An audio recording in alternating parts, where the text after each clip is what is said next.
The outpost sat on a shallow ridgeline, overlooking a dry valley that only showed movement at dawn and dusk. During the day, heat flattened everything. At night, the terrain felt closer, as if the darkness pulled the hills inward. The unit had been there long enough to memorize the horizon, every wadi, every break in the rock, every place where light should or should not appear after sunset. The routine was fixed. Evening stand to, head count, weapons check, a slow scan outward while the sky faded from gray to black. Nothing unusual about it. Nothing that suggested the night would be remembered years later, or spoken about carefully as if certain details might slip away if handled too roughly. The first account comes from a light infantry platoon operating in a remote border region during the later years of the conflict. The exact location varies, depending on who tells it, but the terrain remains consistent. Sparse vegetation, low hills, old footpaths cut into the ground long before modern maps existed, the kind of place where distance is hard to judge and lights carry farther than they should. The soldier at the center of the story was not new. He had been in country for several months. No disciplinary issues, no record of sleepwalking, dissociation, or prior medical problems. He was known as steady, quiet, someone who followed instructions and did not draw attention to himself. On the night in question, the platoon was conducting a routine movement between positions. Nothing tactical, no contact expected. They were spread in a loose file, maintaining visual spacing rather than strict formation due to the terrain. Visibility was limited, but the moon provided just enough light to keep the ground readable. Several soldiers recall noticing a light in the distance at roughly the same time, a single point low to the ground. Not bright, not flashing. It did not behave like a vehicle, and it did not behave like a village light either.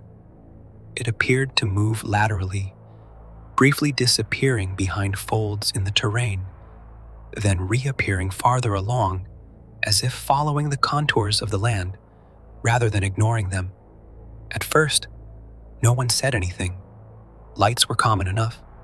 Distant fires, shepherds, electrical generators running where they should not be, but this one held attention longer than usual. It moved slowly, then stopped, then moved again. The soldier later said he thought it was a reflection at first. Something caught in his vision. When he looked away and then back, it was still there. He remembered thinking it would disappear if he ignored it. It did not. The squad leader did not recall giving permission for anyone to break formation. What he remembered was realizing a few moments too late that one man was no longer in line. There was no sound of movement, no call, no visible silhouette moving ahead or falling back. They halted, conducted a quick head count, confirmed one missing. Standard procedure followed. Names were called quietly. Thermal optics were brought up. The surrounding ground was scanned for heat signatures. Nothing appeared out of place. No movement. No unusual readings. The absence was not immediately alarming. Soldiers step offline for practical reasons all the time. Equipment issues, bodily needs, a misjudged pace in the dark. The assumption was that he was close. Minutes passed. When his name was called again, there was no response. They expanded the search slightly, careful not to create noise or visible light. Still nothing. No tracks that made sense. No disturbed ground. The terrain was soft enough to hold impressions, but whatever marks existed were inconsistent and quickly lost among older prints. Radio traffic was minimal. the decision was made to hold position and wait. Moving blindly through unfamiliar ground at night carries its own risks. Approximately 3 hours later, the missing soldier walked back into the perimeter. He was uninjured. His weapon was still slung correctly. His gear was intact. There was no visible damage to his uniform beyond the expected dust. He appeared calm but disoriented. Not panicked, not shaken in the way someone usually is after realizing they have been lost in hostile territory. When asked where he had been, he could not answer. He knew his name. He knew the unit. He knew the general mission, but he could not account for the missing time. He did not recall leaving the formation. He did not remember following anything. He had no sense of distance traveled or direction taken. The only detail he offered, after several attempts, was that he remembered light, not a source, not a shape, just the impression of moving towards something brighter than the surrounding dark. Medical checks showed nothing abnormal. Hydration was adequate. No signs of concussion or heat stress. He had not fired his weapon. His night vision device showed no recorded anomalies. In the days that followed, the incident was written up as a temporary dissociative episode, likely caused by fatigue. The explanation was sufficient on paper. Long hours, repetitive movements, reduced sleep, all common, but it did not fully account for the timeline. The distance he would have had to travel, even at a steady walking pace, did not align with where he was found. The light others had seen that night was never identified. No corresponding activity was recorded by surveillance assets in the area. Months later, a different unit operating several kilometers away reported a similar observation: a low moving light. A brief loss of situational awareness. No missing personnel that time. Just a moment of collective unease that no one could fully explain. Stories like these tend to circulate quietly, shared during long nights, or in passing, years later. They are rarely emphasized, often followed by a shrug and a rational explanation offered almost immediately, as if to keep the narrative contained. Still, the details repeat. Lights that move with the land, time that does not behave as expected, soldiers who return without injury, but without memory. In environments shaped by conflict, perception is already strained. The mind fills gaps. Fatigue alters judgment. This is acknowledged by everyone involved. And yet, for those present, the experience resists being reduced entirely to error. The soldier who followed the light never claimed anything unusual happened to him. He never suggested intent or meaning. He simply stated that there were hours he could not account for, and that when he returned, the night felt different, quieter, as if something had concluded without his awareness. That detail, more than the light itself, is what tends to linger. The platoon rotated out of that sector weeks later, but the incident followed them in quieter ways. It came up during equipment layouts, during long vehicle rides, usually without names attached. Someone would mention a light they could not place. Someone else would mention losing track of time during a movement. Only minutes, but enough to notice. These comments were never formal reports. They did not need to be.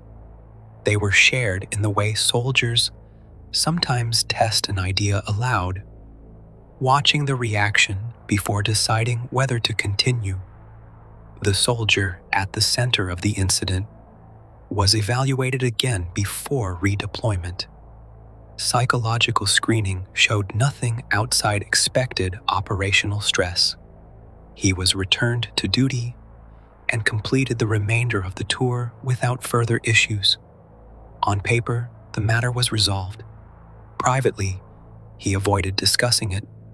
When asked directly, he would say there was nothing to tell, that he did not remember fear or confusion, only a sense of movement, followed by stillness.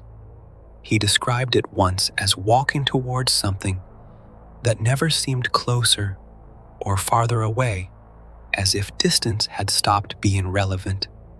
He admitted that even saying that felt inaccurate, like translating a thought that was not meant for words. Another account surfaced later through an NCO assigned to a different company in the same region years earlier. He described a training patrol conducted before the area became active. Night movement, no contact, no threat indicators. A junior soldier paused repeatedly during the march, distracted by something ahead. The NCO assumed fatigue and corrected him. The light was visible only intermittently, often at the edge of vision. It never triggered night vision glare. It never registered on optics. That soldier did not leave formation, but afterward reported a headache and the sensation that he had been gone for longer than the actual movement time. The incident was logged as dehydration. In both cases, what stands out is not the behavior itself, but the consistency of sensory detail. Low elevation, muted intensity, the impression of intent without clear direction. None of the witnesses described panic. None described a clear object. Geographically, the area has a long history of movement after dark. Trade routes, seasonal migration, paths worn into the ground through centuries of use. Even now, some of those routes are invisible during noticing, only emerging when followed instinctively. Local guides sometimes commented on this, explaining that the land remembered where people had walked before. This explanation satisfied some. It allowed the light to be interpreted as distant human activity, misjudged through unfamiliar perspective. It allowed memory gaps to be attributed to routine stress. Yet the question of time remains difficult to reconcile. 3 hours is not insignificant. It leaves physical markers, thirst, muscle fatigue, disorientation. None were present. One intelligence officer later reviewed aerial footage from the night in question. Nothing appeared in the recorded area. No heat signatures moving away from the patrol. No stationary light source corresponding to the reported direction. The footage was not exhaustive, but it covered enough to raise quiet doubts. Historically, similar accounts appear in older military records, though rarely emphasized. During earlier conflicts in mountainous regions, soldiers occasionally reported following distant illumination during night movement, believing it to be a friendly position or landmark. Some later realized the light had no fixed source. Others never mentioned it again. These records do not frame the events as anomalous. They describe them plainly. A man stepped out of line. A patrol paused longer than expected. Time did not align with distance covered. The most unsettling aspect, according to those who experienced it, is the absence of drama. Nothing announced itself as wrong. The light did not rush or retreat. It did not behave aggressively. It simply existed, moving in ways that made sense, only while being watched. The soldier who followed it said that, in retrospect, the decision to step away did not feel like a decision. There was no moment of weighing options, no internal dialogue, just movement. That detail troubles some listeners more than any suggestion of external influence.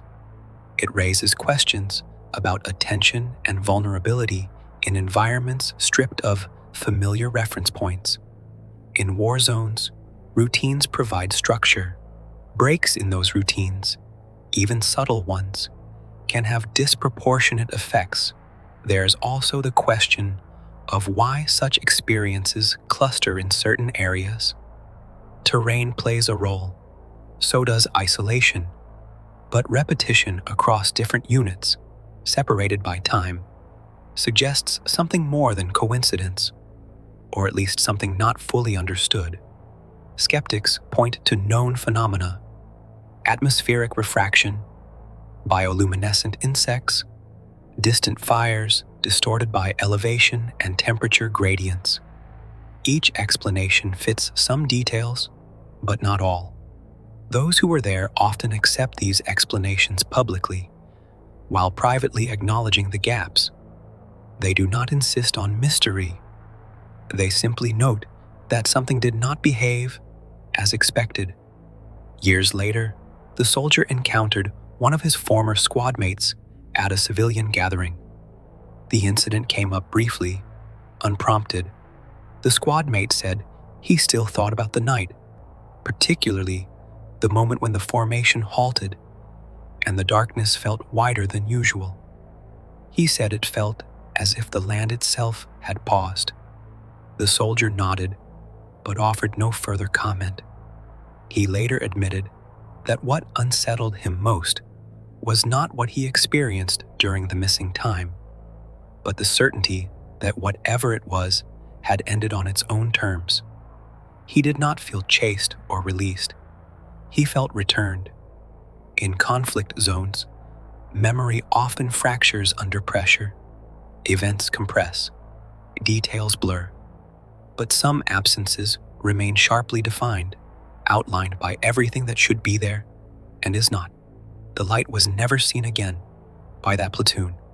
No follow-up incidents were reported in that exact location, and yet similar stories continue to surface, always with small variations, always with the same underlying pattern. Something draws attention, someone steps away, time behaves differently, and afterward, the experience resists both explanation and dismissal. In the years after his service, the soldier was asked about the incident less frequently. Time creates distance, and distance reshapes memory. Some details faded, others stayed exactly as they were. He could still picture the ground underfoot, the texture of the air, the way the light did not feel far away, even though it never grew larger.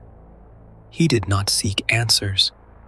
He did not research similar stories or look for patterns. When the subject came up, he listened more than he spoke. What he noticed, eventually, was how familiar other accounts sounded, even when the settings were different. Mountains instead of valleys, forests instead of open ground, different wars, different decades. The language was always careful. People described what they saw, then immediately softened it. They spoke of fatigue, of eyes adjusting, of stress. The explanations came quickly, almost reflexively, but the pauses between sentences told a different story. One retired officer recalled an incident during a peacekeeping deployment long before modern surveillance. A sentry left his post after noticing a glow beyond the wire. He was recovered at dawn, standing in shallow water, several kilometers away. No memory of moving there. No signs of hypothermia. The report attributed the event to sleep deprivation. The officer signed off on it without hesitation. Years later, he admitted the explanation had never fully satisfied him. What these accounts share is not spectacle, but restraint. No one describes being taken. No one describes messages or visions. There is no narrative payoff, only an interruption, a gap where something should be. Psychologists would describe it as dissociation. Neurologists might suggest a transient episode triggered by monotony and stress. Military trainers would point out that the brain seeks patterns, and in their absence, creates them. All of these explanations are plausible. None can be dismissed. and yet none fully address the consistency of certain elements. The light is almost always low. It moves with the terrain. It does not rush. It does not pulse. It simply persists. Equally consistent is the absence of fear during the event itself. Fear comes later, often years later, when memory replays the incident under safer conditions.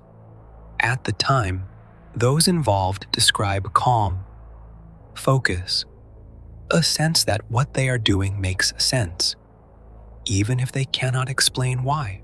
War zones alter perception in subtle ways. The senses adapt to threat, to repetition, to long periods of vigilance punctuated by brief moments of intensity. In such environments, the line between attention and compulsion can thin. The soldier once described it as feeling briefly exempt from choice, not controlled, but unburdened by decision. That description troubled him more than any external explanation. It suggested that whatever happened did not need force. He never experienced anything similar again. He lives now in a place where nights are quiet and predictable. Streetlights behave as expected. Time passes in measurable units. Still, there are moments, usually at dusk, when he notices how light gathers at the edges of vision, how easily the mind fills in distance. He does not follow.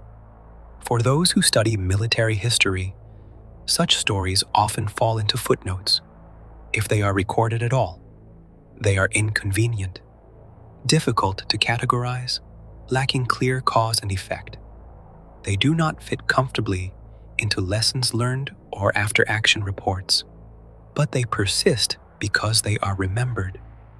They are remembered by people trained to observe, to assess, to doubt their own impressions. When such individuals describe uncertainty, it carries a different weight. Whether these incidents represent misinterpreted natural phenomena, neurological responses to stress, or something not yet understood remains open. The stories do not demand belief. They do not insist on mystery. They simply remain. In every case, the soldier returns.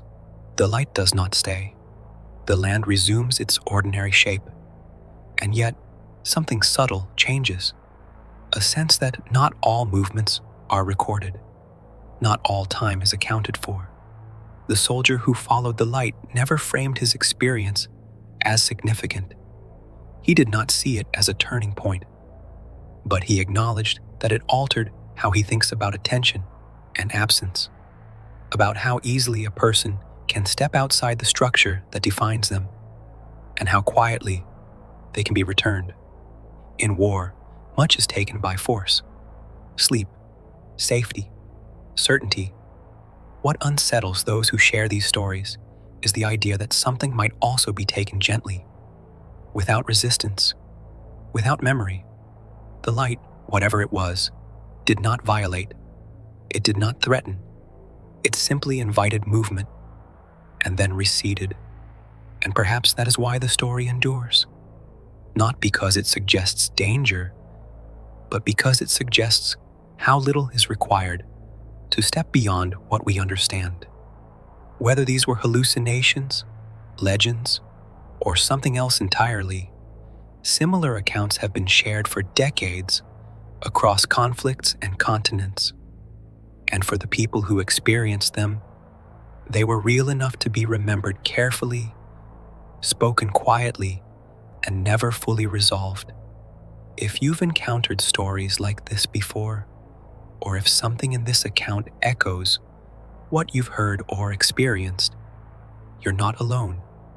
These moments are rarely spoken about loudly, but they surface again and again in quiet conversations, long after the uniforms are put away. If this story stayed with you, consider sharing it with someone who listens closely. You're welcome to leave a comment with your thoughts or similar accounts. Whether you see them as stress, coincidence, or something harder to define, And if you want to hear more documented military stories like this one, told carefully and without conclusions forced, you can subscribe to the channel. Thank you for listening.